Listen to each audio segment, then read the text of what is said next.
So let's jump right into it, starting with probably the most common one, rubbing your face with a towel after you wash your face. I mean, think about it. You're literally rubbing your face with that towel like this, and you're not only rubbing your face and like making it sag, but you're also causing lots of irritation and friction.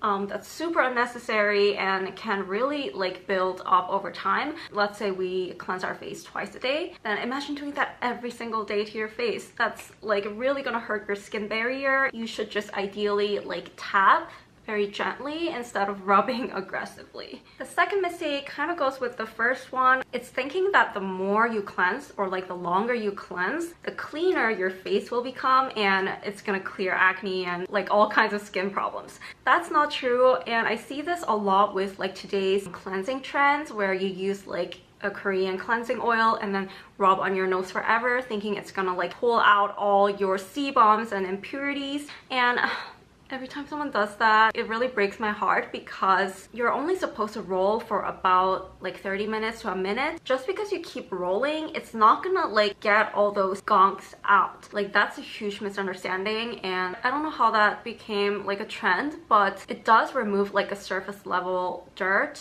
and some sebum that are like really close to the surface. But like the very big ones, you usually need to use exfoliators, and I use like BHA for blackheads, but cleansing oils alone can't do that magic, and I would rather spend that time on emulsifying, which is basically adding a little bit of water to cleansing oil than actually lifting off the dirt. Anyways, keep cleansing short. It's better to protect your barrier and its natural oil rather than stripping it and leaving everything feeling super smooth and sebumless. Third is slapping skincare into your skin. So I see a lot of people do this. They think like if they apply it like this, it's gonna absorb better.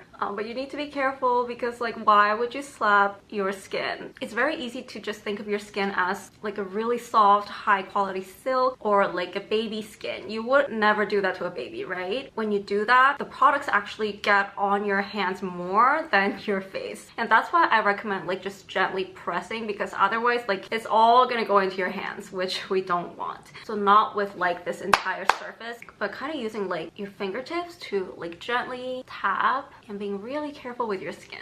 And what's scary is I often see people do first, second, and third mistakes all together in a single routine. So they like cleanse super squeaky clean and then rub their face dry and then like slap toner on their skin. It's like, wow, that's a total damaged package. So just be careful. Protect your barrier at all costs. Fourth is not absorbing toner properly. So I don't mean to say like you need to tap forever, but with something very watery, like watery toner or a face mist like this, if your atmosphere is drier than your face, it's gonna pull more moisture out of your skin. So you're doing this to hydrate your skin, but like if you just wet your skin and then just leave it, it's gonna dehydrate your skin even more. That's why like no matter how many times you spray these things and like apply toner, you don't feel like your skin's very hydrated. But it's easy if you think of it like this. When you're washing dishes with your hands, not with a dishwasher, you use a sponge, right? So you first wet your sponge and you clean the dishes, and then like you kind of squeeze the water out, and the sponge that's full of water later becomes like super wrinkly and super hard. And imagine that's your skin. That's because the water evaporates out of it, so it becomes even drier than before. So just make sure to tap it well and then do your other steps of skincare immediately to actually seal that moisture. Fifth is about applying skincare. It's not giving enough time for each layer of skincare to settle. So I know a lot of people just like toner, serum, another serum, moisturizer, and then like just kind of rub everything all together and do it very fast. I know sometimes we don't have time, but it's actually good to do these things slowly and to let each product like actually absorb. Otherwise, all these products just basically mix on top of your face and never properly get absorbed. So what I recommend is first, if you're starting with a toner, absorb about 80%. So you don't want it to